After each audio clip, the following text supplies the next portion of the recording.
صحیح ہے۔ جی اعوذ السلام باللہ علیکم۔ من الشیطان الرجیم، بسم اللہ الرحمن الرحیم، نحمدہ و نصلی علی رسولہ الکریم، اما بعد فاعوذ باللہ من الشیطان الرجیم، بسم اللہ الرحمن الرحیم، ربی شرح لی صدری ویسر لی امری واحلل عقدۃ من لسانی یفقہوا قولی۔ پورے قرآن کا ٹاپک ایک ہی ہے، توحید۔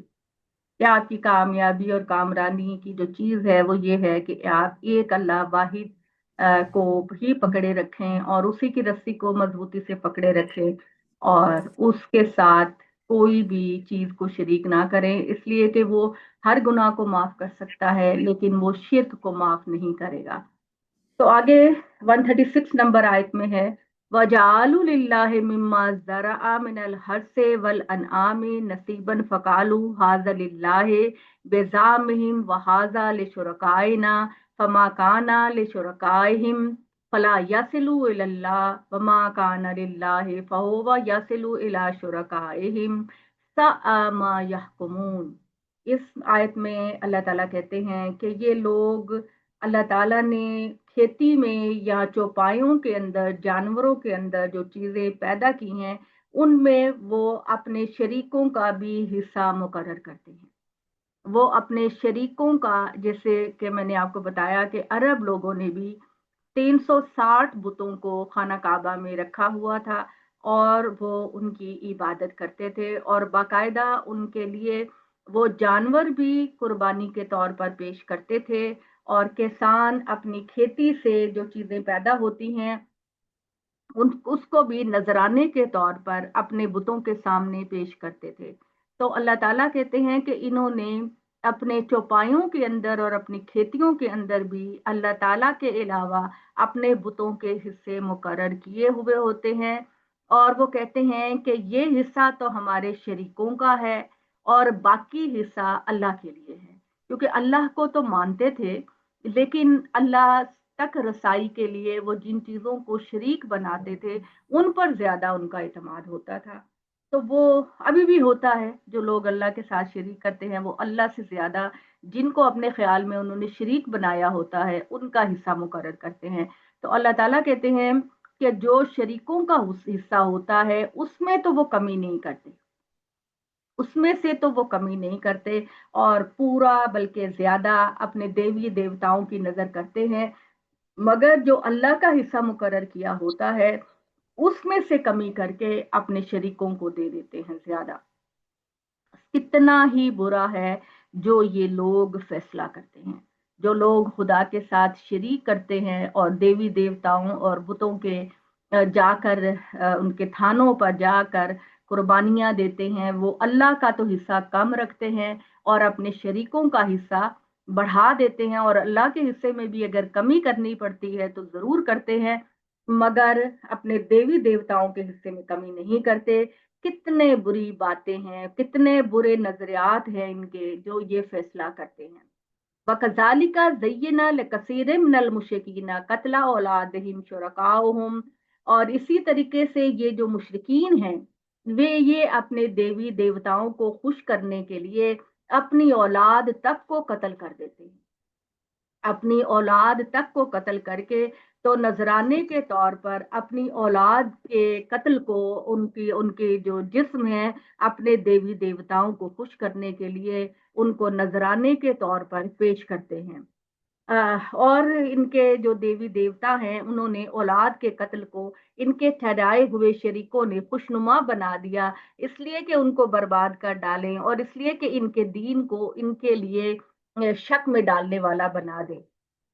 اللہ چاہتا تو زبردستی ان کی پکڑ کرتا تو وہ ایسا نہ کر پاتے، لہٰذا اے محمد صلی اللہ علیہ وسلم ان کی جھوٹی باتوں میں ان کو پڑے رہنے دو۔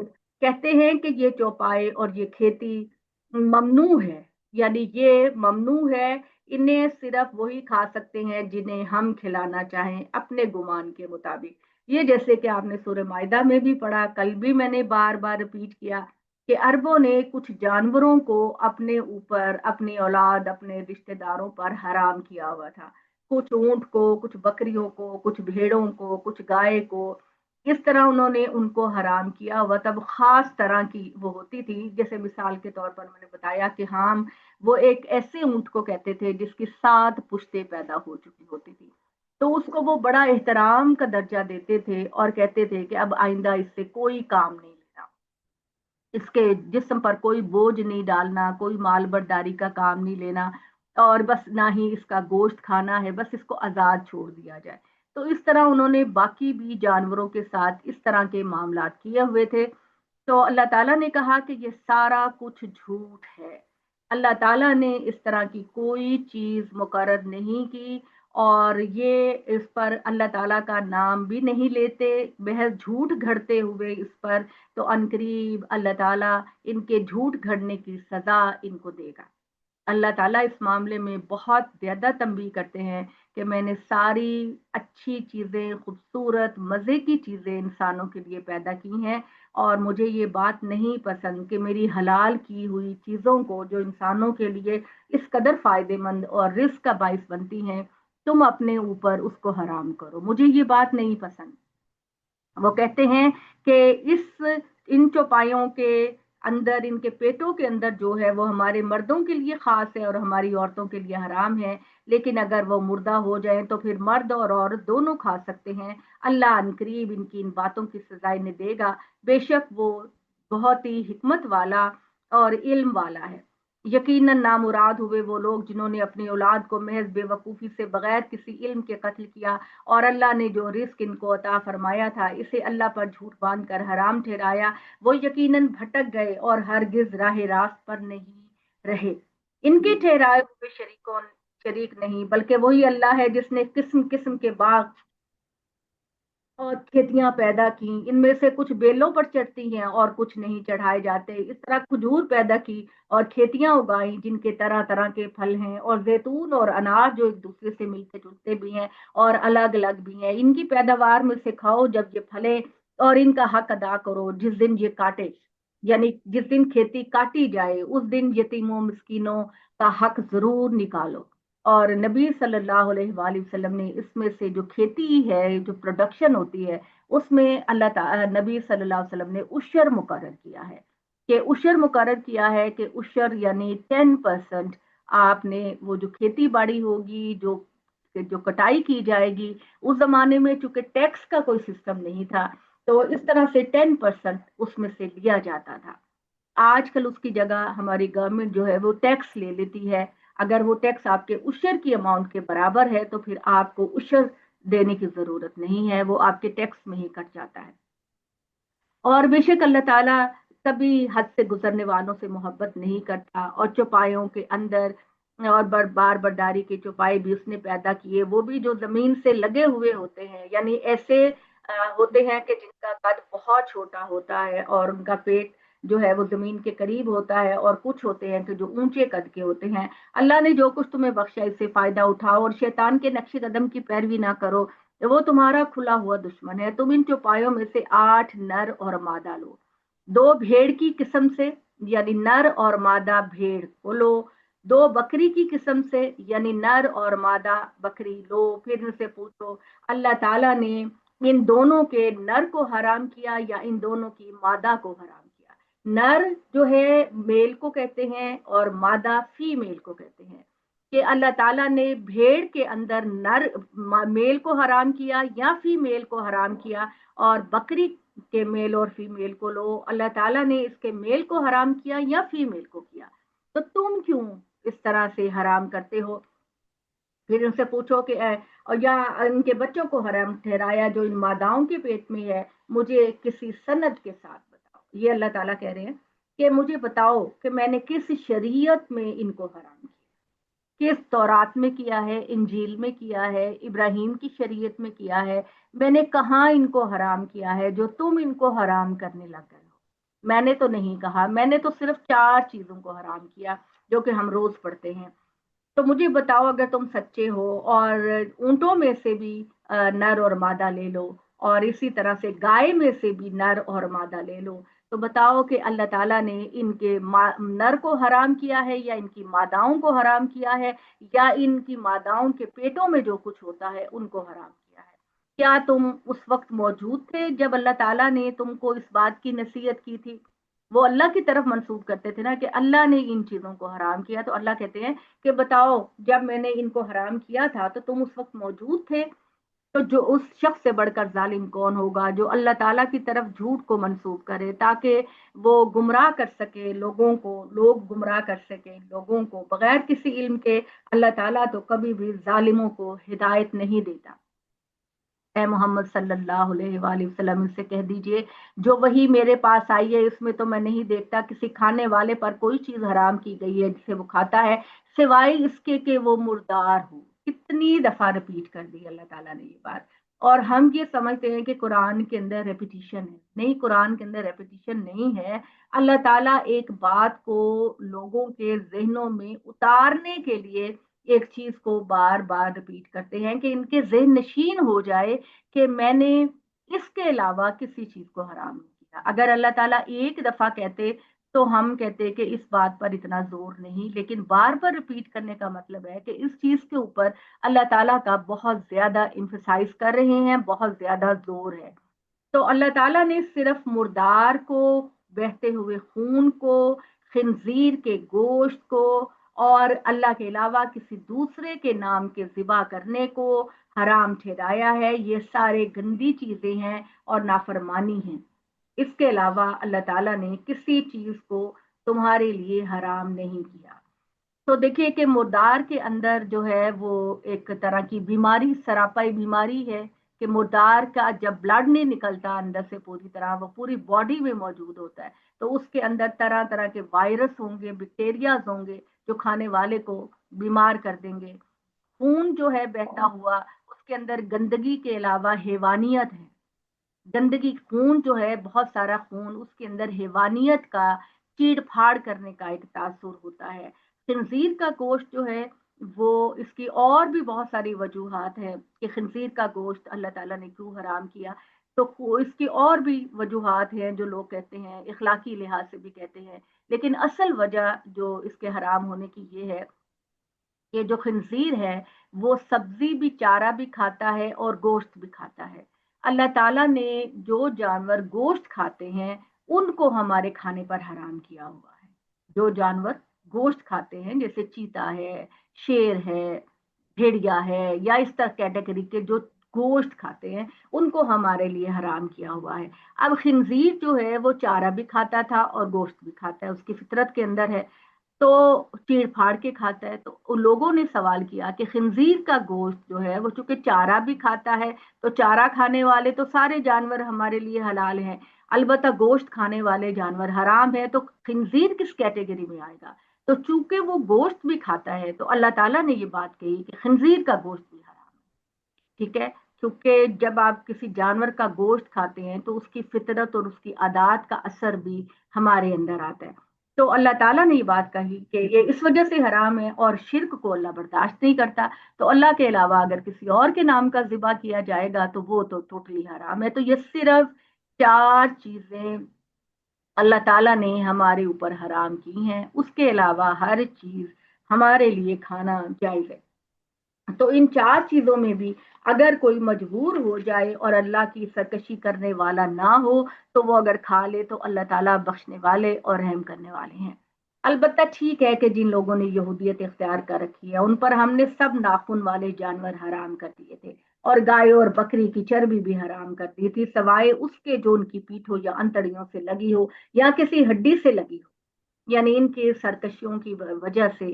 ایک تو حضرت یعقوب علیہ السلام اونٹ کا گوشت نہیں کھاتے تھے اپنی ذاتی پسند کی وجہ سے، تو بنی اسرائیل بھی اونٹ کا گوشت نہیں کھاتے تھے کہ ہمارے پیغمبر نہیں کھاتے تھے تو ہم بھی نہیں کھائیں گے، اور وہ اونٹ کی چربی اور اس طرح کی چیزوں کو انہوں نے اپنے اوپر حرام کیا تھا۔ دوسری، ان کے سرکشی اور نافرمانی کی وجہ سے اللہ تعالیٰ نے گائے اور بکری کی چربی پر حرام، تو چربیوں کے کتنے بے شمار استعمالات ہیں، لیکن البتہ اللہ تعالیٰ نے یہ بات ان سے کہی تھی کہ جن چیزوں کو تم پر حرام کیا گیا ہے، جب آخری نبی صلی اللہ علیہ وآلہ وسلم تشریف لے کر آئیں گے تو میں ان ساری چیزوں کو آپ کے اوپر میں حلال کر دوں گا، میں ان ساری چیزوں کو آپ کے لیے میں جائز قرار دے دوں گا۔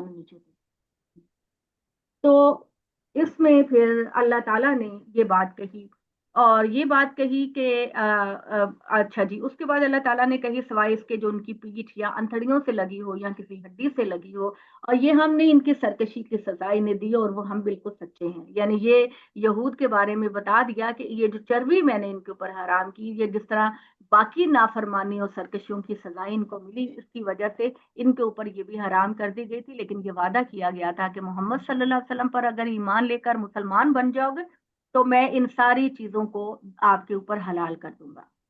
بے شک اللہ تعالیٰ نے کہا اس کے بعد بھی اگر وہ اے محمد صلی اللہ علیہ وسلم تم کو جھٹلائیں کہ تمہارے پروردگار کی رحمت بڑی وسعت والی ہے، لیکن ان کے ساتھ یہ بھی حقیقت ہے کہ اس کی دوئی مہلت ختم ہو گئی تو مجرم لوگوں سے اس کا عذاب نہیں ٹالا جائے گا. یعنی مجرم لوگ یہاں یہ جنرل خطاب نہیں، میں بار بار کہتی ہوں کہ جو رسول ہوتا ہے وہ اپنی قوم کے لیے عدالت بن کر آتا ہے. اس کی قوم کے لیے کمپلسری ہوتا ہے کہ وہ ایمان لے کر آئے، اور اگر وہ ایمان نہیں لے کر آتے تو اللہ کا عذاب ان پر آ جاتا ہے، اس قوم پر اللہ کا عذاب آ جاتا ہے. تو اللہ تعالیٰ نے یہ بار بار مشرکین مکہ یعنی قریش سے اللہ تعالیٰ یہی بات کرتے ہیں.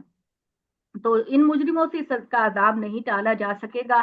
اور اس کے بعد جواب میں یہ مشرکین اب کہیں گے کہ اگر اللہ چاہتا تو نہ تو ہم شرک کرتے، نہ ہمارے باپ دادا، اور نہ ہم کسی چیز کو حرام ٹھہراتے. ان لوگوں نے بھی اسی طرح جھٹلایا تھا جو ان سے پہلے گزر چکے ہیں، یہاں تک کہ انہوں نے ہمارے عذاب کا مزہ چکھ لیا. ان سے پوچھو تمہارے پاس کوئی علم ہے کہ ہمارے سامنے اسے پیش کر سکو؟ حقیقت یہ ہے کہ تم محض گمان پر چل رہے ہو اور نیری کیا سرائیاں کرتے ہو. ان سے کہو کہ اللہ کے پاس تو تمہارے لیے صرف حجت ہے پہنچ جانے والی. پھر یہ بھی سوچو کہ اگر وہ چاہتا تو تم سب کو ہدایت پر لے آتا، کبھی شرک اور گمراہی میں نہ ڈالتا. ان سے کہو کہ لاؤ اپنے وہ گواہ جو علم و عقل کی بنیاد پر شہادت دے کہ اللہ نے یہ چیز حرام ٹھہرائی ہے. پھر اگر وہ ڈھٹائی کے ساتھ جھوٹی شہادت کے لیے کھڑے ہو جائیں تو تم ان کے ساتھ یہ شہادت نہ دینا اور ان لوگوں کی خواہش کی پیروی نہ کرنا جنہوں نے ہماری آیتوں کا انکار کیا، جو آخرت کو نہیں مانتے اور اپنے پروردگار کے شریک ٹھہراتے ہیں.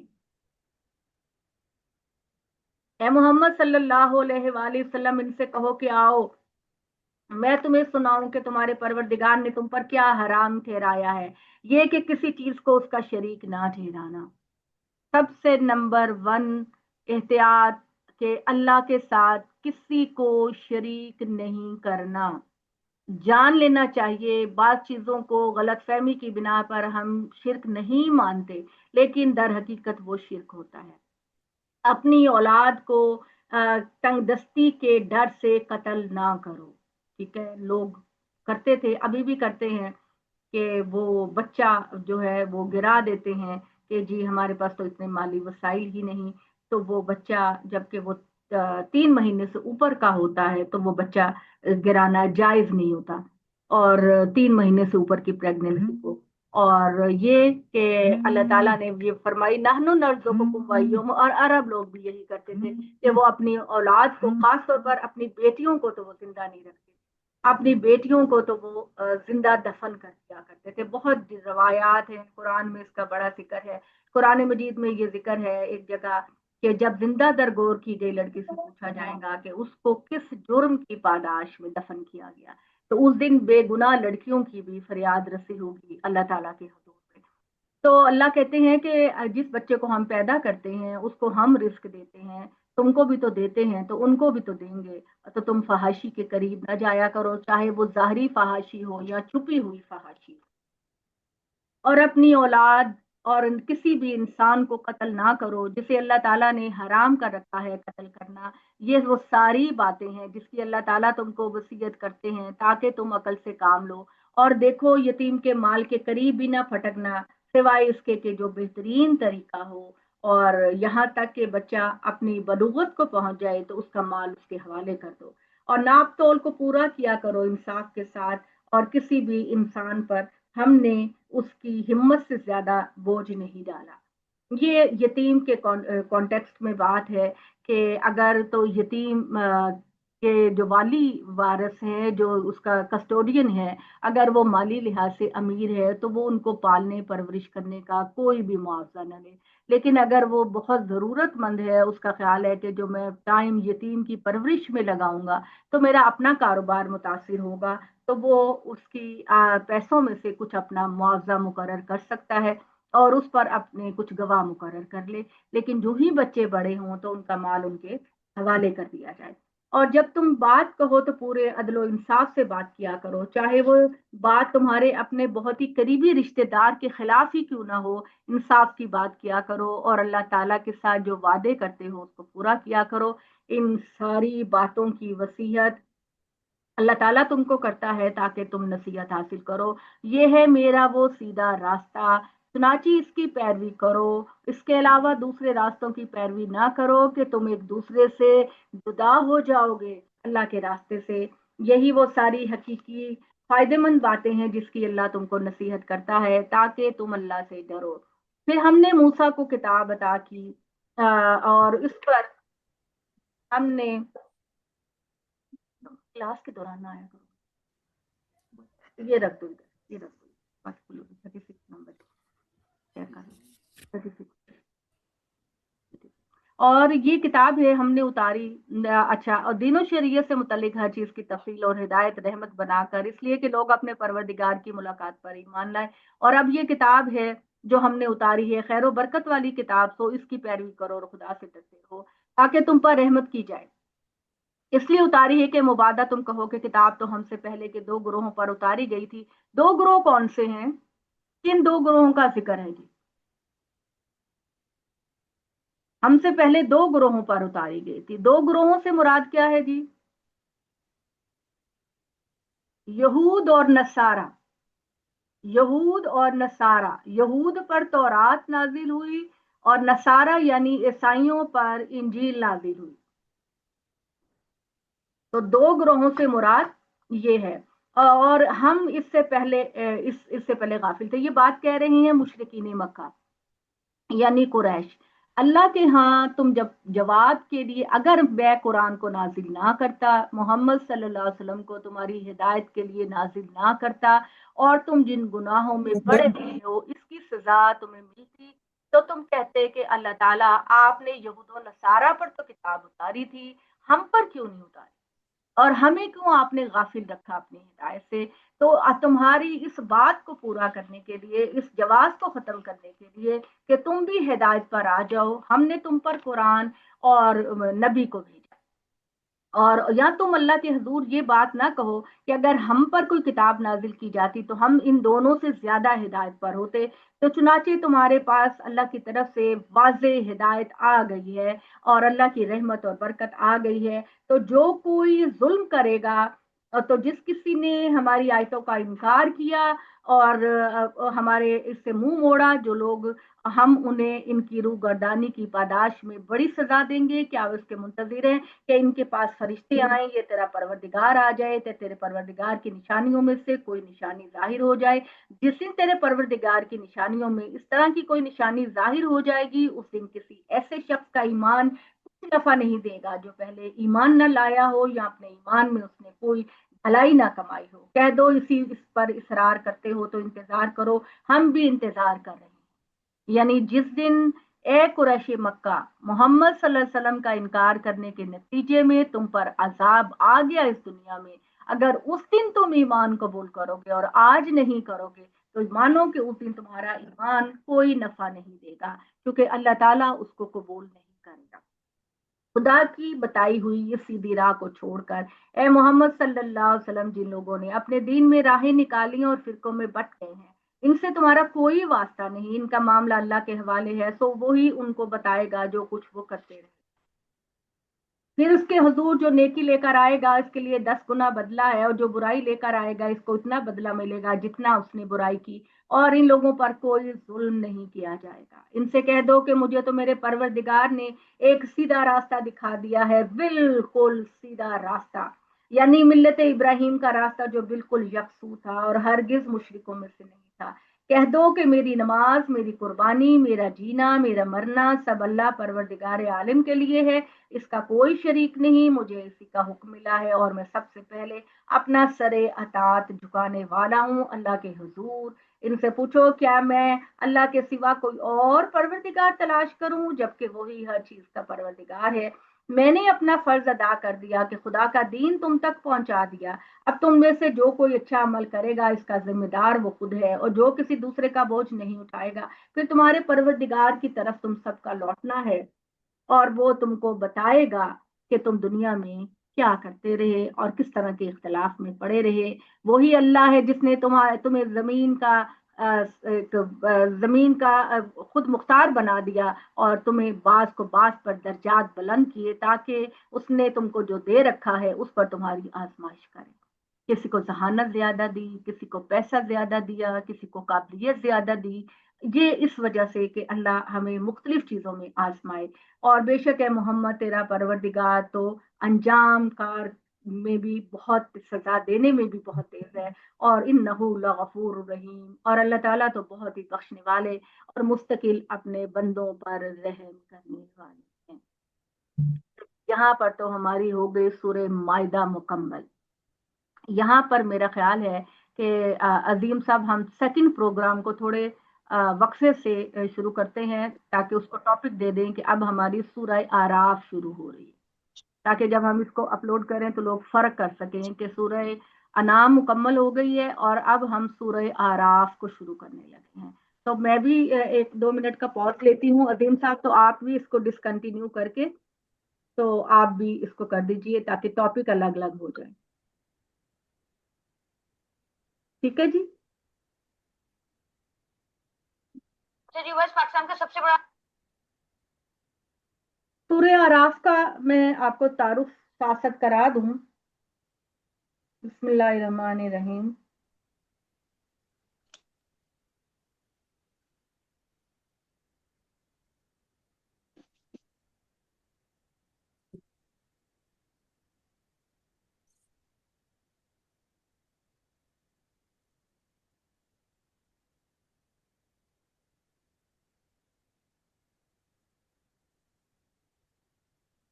ہو گئے عظیم صاحب؟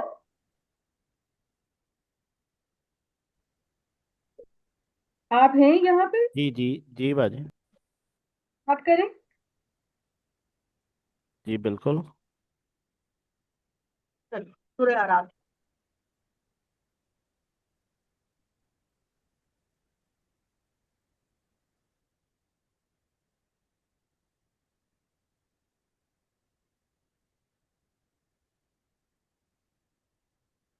اعوذ باللہ من الشیطان الرجیم، بسم اللہ الرحمن الرحیم۔ سورہ انعام میں تو جیسے کہ آپ نے پڑھا کہ اللہ تعالیٰ بار بار یہ بات کہتے ہیں کہ کسی بھی کھانے کی چیز کو حلال اور حرام کرنے کا اختیار صرف میرے پاس ہے، کسی اور انسان کے پاس نہیں کہ وہ کسی بھی چیز کو حلال یا حرام قرار دے۔ اور اس میں اللہ تعالیٰ نے بار بار کہا کہ میں نے صرف 4 چیزیں حرام کی ہیں، جن میں سے 3 گوشت اور جانوروں سے ریلیٹڈ ہیں، اور ایک اللہ سے ریلیٹڈ ہے کہ اللہ کے ساتھ کسی کو شریک کر کے کوئی چیز اس کے اللہ کے علاوہ کسی اور کے نام کی نہ کی جائے۔ اس کے علاوہ پھل، سبزیاں، گوشت، جانور، ان میں سے میں نے کسی چیز کو بھی حرام نہیں کیا، بس ان 4 کیٹیگری کی چیزوں کو میں نے حرام کیا ہے۔ اور حرام کرنے کی یہ اختیار اللہ نے اپنے کسی نبی کو بھی نہیں دیا، اپنے کسی رسول کو بھی نہیں دیا یہ اختیار۔ اور جب کل بھی میں نے بات کی تھی کہ نبی صلی اللہ علیہ وسلم نے جب یہ فرمایا اپنی ازواج کے کہنے پر کہ مغافیر کے شہد سے بو آتی ہے، اسمیل آتی ہے، تو میں نہیں کھایا کروں گا، تو اللہ تعالیٰ نے آپ صلی اللہ علیہ وسلم کو سمجھایا کہ کسی بھی چیز کو حرام کرنے کا اختیار اللہ نے آپ کو نہیں دیا۔ ٹھیک ہے، یہ الگ بات ہے کہ انسان کو فوڈ الرجی ہو جاتی ہے کسی چیز کے ساتھ، اور اگر وہ ڈاکٹر یہ بات کہتے ہیں کہ آپ کو کسی چیز سے الرجی ہے تو وہ ایک ڈفرنٹ چیز ہے۔ لیکن صرف اس وجہ سے کہ آپ کسی انسان کو خوش کرنا چاہتے ہیں یا آپ کو وہ چیز پسند نہیں ہے، آپ یہ کہہ دیں کہ قسم سے میں تو آئندہ نہیں کھاؤں گا، یہ غلط بات ہے۔ یہ اللہ تعالیٰ کی بے شمار نعمتوں کی ناشکری ہے، اس پروردگار کی جس نے آپ بہت زیادہ آپ کو دیا، اس کی ناشکری ہے۔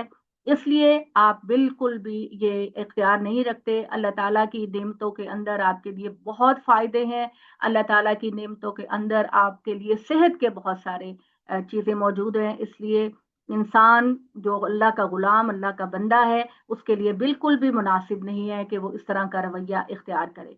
تو سورہ آراف کے اندر یہ چیز بیان ہو رہی ہے. آراف کا مطلب ہے برجیاں. قیامت والے دن یہ ہوگا کہ ایک جس دن اللہ تعالیٰ کی عدالت لگی ہوگی، سارے لوگ اللہ تعالیٰ کی عدالت میں اپنا حساب کتاب دینے کے لیے موجود ہوں گے، اور انسانوں کا فیصلہ کیا جا رہا ہوگا کہ یہ جنتی ہے اور یہ دوزخی ہے. تو اس دن ایک اونچی ساری عمارت، اللہ ہمیں سمجھانے کے لیے بات کر رہے ہیں، متشابہات ہے، اور اس عمارت کی نوعیت کیا ہوگی یہ اللہ تعالیٰ نے ہمیں سمجھانے کے لیے کہا کہ ایک بڑی ساری عمارت ہوگی جس کے اندر سابقون الاولون بیٹھے ہوں گے. چھوٹے چھوٹے کمروں کے اندر، چھوٹے چھوٹے کمرے تو خیر میں نہیں کہہ رہی، اللہ کے ہاں تو وہ پتہ نہیں کتنے نایاب اور زبردست طرح کی برجیاں ہوں گی، وہاں پر بیٹھے ہوں گے اور وہ دیکھ کر تبصرہ کر رہے ہوں گے کہ فلاں بندہ جو ہے دیکھو اس کا چہرہ چمک رہا ہے، خوشی سے نہال ہو رہا ہے، یقیناً یہ بندہ کامیاب ہو گیا ہے، اللہ کے ہاں اس کو رزلٹ جو ملا ہے تو یہ کامیاب ہو گیا ہے، سرخرو ہو گیا ہے. اور فلاں بندہ دیکھو اس کی ہوائیاں اڑی ہوئی ہیں، یہ اس کا چہرہ سیاہ پڑ رہا ہے، زرد پڑ رہا ہے، تو لگتا ہے کہ یہ ناکام ہو گیا ہے اور یہ جہنم میں جائے گا. تو اس طرح کا جو تبصرہ ہے وہ السابقون الاولون. سابقون الاولون کون ہیں؟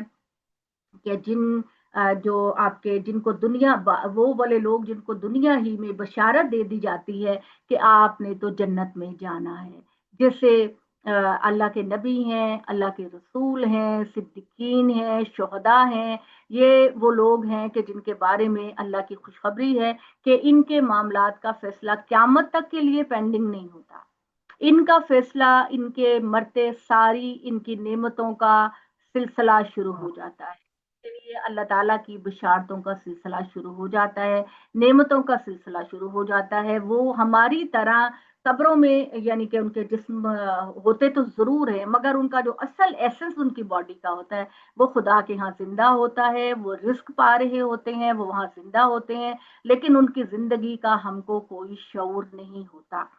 تو وہ لوگ جنہیں دنیا ہی کے اندر اللہ تعالیٰ نے یہ خوشخبری دے دی، وہ لوگ قیامت والے دن ایک بہت ساری اونچی بلڈنگ پر وہ بیٹھے ہوں گے.